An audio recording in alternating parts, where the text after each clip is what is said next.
Okay, I'm back. So I'm gonna do another set of stretch and folds. So I'll want to get my hands just a little bit wet so the dough doesn't stick so bad. And I'm gonna try to show you some coil folds now that the dough is put together a little bit more. So I'm going to kind of reach it on both sides, pull the dough up. Let's see if I can do it with one hand. Pull the dough up, and then it'll get folded over onto itself. Reach it in the middle.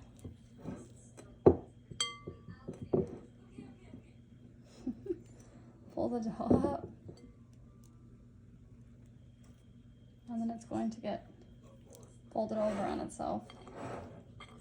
And try it this way.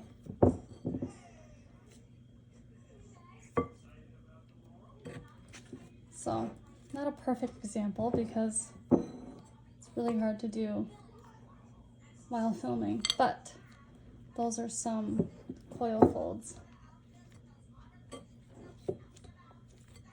that I'll do about every half an hour. Once I'm done with all of my stretch and folds or coil folds, the dough is going to sit at room temperature.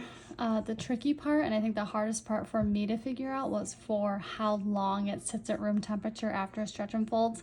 And a lot of that depends on the temperature of your dough, the temperature of your home. It's going to proof quicker if everything's a little bit warmer. Once the weather changes and it gets cold here, I find that my dough needs to proof from anywhere from 10 hours to 13 hours sometimes.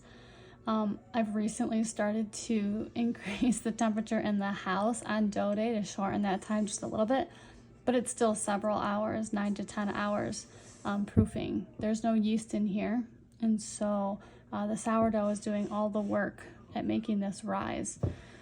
One good trick that I found is using a clear sided bowl so that you can see kind of the height of the dough as it changes.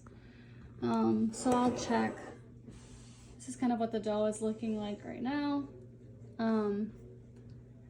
As it continues to rise, as I continue to do the stretch and folds, in about 10 hours, this should have doubled in size. Once it's doubled in size, that's when I take it out of the bowl and start shaping for the overnight cold proof, which I'll show in another video.